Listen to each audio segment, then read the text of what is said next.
रामायण की बात जब जब आती है तब तब बात आती है कि माता कैकेयी ने ऐसा क्यों किया कि प्रभु श्री राम को जब राज्याभिषेक होने जा रहा था तो वन में भेज दिया। मां कैकेयी के अपयश के बारे में बहुत बातें होती हैं। लोग कहते हैं कि एक दासी मंथरा के चक्कर में आकर उन्होंने इतना कुछ कर दिया। लेकिन क्या आप जानते हैं कि माता कैकेयी प्रभु श्री राम से अपने बेटे भरत से भी ज्यादा स्नेह करती थी, प्रेम करती थी। माता कैकेयी से सीखने वाली वो 5 बड़ी बातें कौन सी हैं आपको बताने जा रहा हूं। आप देख रहे हैं लर्निंग सीरीज सीखोगे नहीं तो जीतोगे कैसे। मैं आरजे कार्तिक आपका स्वागत करता हूं। आइए बात करते हैं उन 5 बड़ी लर्निंग्स की जो हमें मां कैकेयी से मिलती है। सबसे पहली सीख, सबसे पहली लर्निंग जो माता कैकेयी की जीवन यात्रा हमें सिखाती है कि हरी इच्छा ही सबसे बड़ी इच्छा होती है। जो प्रभु का प्लान है उसके आगे हमारे प्लान जो है फेल हो जाते हैं। भगवान श्री राम जानते थे कि उन्हें वन में जाना होगा, राक्षसों का वध करना होगा, अपनी राजधानी को त्यागना होगा। और वो समझ नहीं पा रहे थे कि ऐसा क्या उपाय जो है खोजा जाए जिससे कि वन में चले जाए। उन्हें मालूम था कि माता कैकेयी उनसे बहुत स्नेह रखती हैं, बहुत प्यार करती हैं। तो माता कैकेयी के पास गए और जाकर के कहने लगे कि माता मैं तुमसे कुछ मांग रहा हूं। माता ने कहा कि माँ वो क्या मांगना चाहते हो, बताओ तो सही। तो राम जी ने कहा कि कुछ ऐसा मांग रहा हूं जिसके लिए पूरी दुनिया, पूरा विश्व आपकी बुराई करेगा, अपयश का सामना करना पड़ेगा, सवाल उठाएगा, लेकिन मुझे मालूम है कि आप ही ये काम कर सकती हैं। माता कैकेयी ने कहा बताओ तो करना क्या है। तो प्रभु श्री राम ने कहा कि बस पिताजी से मेरे लिए वनवास मांग लो, मुझे वन में जाना है और कुछ ऐसा कार्य है जो वन जाकर ही हो सकता है, वो यहां रहकर नहीं हो पाएगा। माता कैकेयी समझ नहीं पाई कि क्या करूं, किस मुंह से जाकर के कहूं कि अपने सबसे प्यारे बेटे राम को जंगल में भेज दीजिए, वन में भेज दीजिए। तब कहते हैं कि वो दासी मंथरा आई और आकर के रानी को कहा कि तुम अपने बेटे भरत का राज्याभिषेक क्यों नहीं करवाती, राम को सब कुछ क्यों मिलने जा रहा है। तब एक कथा में कहा गया है कि माता कैकेयी को ये समझ में आ गया कि ये शायद हरि की इच्छा है, ये उन्होंने ही योजना बनाई है। तो उन्होंने 2 वर मांग लिए। अगर सिर्फ राम जी को वनवास का वर मांगती तो बात समझ में नहीं आती, इसलिए दूसरा वरदान भी मांग लिया कि मेरे बेटे का राज्याभिषेक हो जाए। प्रभु श्री राम वन में गए थे राजकुमार बनकर, लौटे तो प्रभु श्री राम बनकर। हरि की इच्छा सबसे बड़ी इच्छा होती है, उन्हें जिससे जो करवाना होता है वो करवा लेते हैं।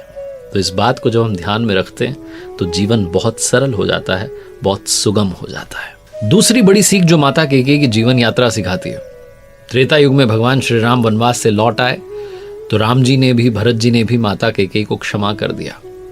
वो महल में रही, उनका जीवन चला। अगले युग में एक बार माता देवकी भगवान श्री कृष्ण से पूछने लगी कि तुम तो भगवान हो, तुमने तो इतने सारे जो है चमत्कार किए हैं, हर कोई तुम्हारी प्रशंसा करता है, फिर तुमने अपनी माता को 14 वर्षों तक कारागार में क्यों रहने दिया? तुम तो उसी क्षण मुझे यहां से छुड़ा के ले जा सकते थे, पिताजी को छुड़ा सकते थे, तुमने हमें यहां क्यों छोड़ दिया? तो भगवान श्री कृष्ण ने कहा कि आप भूल गई पिछले जन्म में आपने भी तो मुझे 14 सालों के लिए अलग कर दिया था।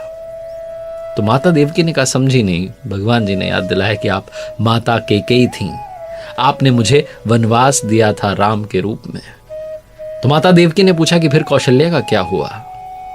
तो भगवान श्री कृष्ण कहते हैं कि मेरी माँ कौशल्या के पास ही तो 14 सालों तक रहकर आया हूं, जिनसे 14 सालों के लिए आपने दूर कर दिया था, वही तो माँ यशोदा हैं। इस युग में मिले, अगले युग में मिले, कर्मों का फल हर किसी को मिलता है, इसलिए अपने कर्मों को हमेशा ध्यान रखिए कि आप क्या कर्म करने जा रहे हैं, वरना फल जो होगा वो उसी का परिणाम होगा। यही दूसरी सीख हमें माता कैकेयी से मिलती है। तीसरी सीख जो माता कैकेयी की जीवन यात्रा सिखाती है कि जीवन में हमेशा वीर होना चाहिए, बहादुर होना चाहिए। देवासुर संग्राम में राजा दशरथ इंद्रदेव की मदद के लिए देवलोक की तरफ चल पड़े और कहते हैं कि वो जो संग्राम था बड़ा भीषण था। असुर जो थे वो 10 दिशाओं से हमला कर रहे थे, आक्रमण कर रहे थे, और राजा दशरथ जी जो थे वो सबसे लड़ाई लड़ रहे थे। उस रथ की जो सारथी थी वो माता कैकेयी थी। बीच में रथ का पहिया निकलने वाला था, लेकिन माता कैकेयी ने अपनी सूझबूझ से उसे संभाला और उन्होंने भी उस युद्ध में अपने पति का साथ दिया और विजय प्राप्त की। राजा दशरथ जो थे वो महाराज बहुत खुश हुए, बहुत प्रसन्न हुए। उन्होंने रानी से कहा कि आप कोई भी 2 वर मुझसे मांग सकती हैं, 2 वचन मुझसे मांग सकती हैं, वरदान मांग सकती हैं। रानी कैकेयी ने कहा कि मुझे अभी कुछ भी नहीं चाहिए और भविष्य का मुझे पता नहीं है, कभी मुझे लगेगा तो मांग लूंगी। हालांकि कहते हैं कि वही 2 वरदान जो थे वो रामायण का कारण बने।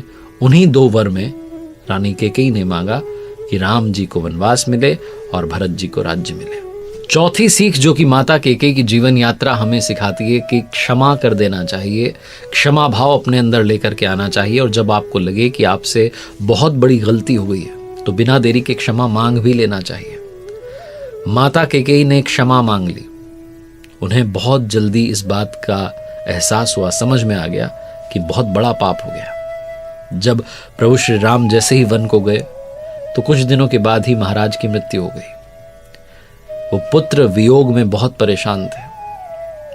रानी कैकेयी को बहुत दुख हुआ। उन्होंने प्रभु से, श्री राम जी से जाकर के क्षमा भी मांगी। भरत जी से भी कहा कि मुझे क्षमा कर दें। प्रभु श्री राम ने भी माता कैकेयी को चरण लग करके प्रणाम करके जो है क्षमा कर दिया। कहा कि माता आप ऐसा मत बोलिए, ये सब तो लिखा हुआ था, होना था। भरत जी ने भी अपनी माता को क्षमा कर दिया कि कोई बात नहीं, जो हुआ ठीक हुआ। क्षमा मांग लेना और क्षमा कर देना ये जीवन का बहुत बड़ा गुण है। इसको कभी छोड़िएगा मत, जीवन सरल हो जाएगा। और अंतिम बात क्या नहीं सीखना चाहिए वो भी समझ लीजिए। माता कैकेयी से मत सीखो कि कान के कच्चे बन जाओ। कोई कुछ भी कहे आप उस पर यकीन कर लें, बिलीव कर लें, विश्वास कर लें और अपना ही नुकसान कर बैठें। ऐसा मत होने देना। रानी कैकेयी जो थी, माता कैकेयी, उन्होंने मंथरा की सलाह मान ली। बस यही सबसे बड़ी उनसे भूल हो गई, गलती हो गई। मंथरा ने आकर के ऐसी बातें कह दी जिसने रानी कैकेयी के कानों में विष घोल दिया।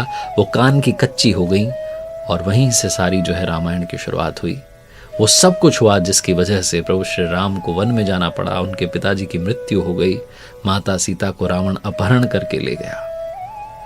ये सब कुछ हुआ लेकिन सिर्फ इसलिए क्योंकि माता कैकेयी ने अपनी दासी की बात पर विश्वास कर लिया था। अपनी दासी की बातों में आ गई थी जो कि बातें सही नहीं थी। ये जानते हुए भी कि सही नहीं बोल रही है दासी, उसकी बातों में आ गई माता कैकेयी और सारी रामायण जो है आगे होती चली गई। कभी भी जीवन में कान का कच्चा मत बनना और ये ध्यान रखना कि आप सलाह किससे ले रहे हैं। इसीलिए राय हमेशा अच्छे लोगों से लेनी चाहिए।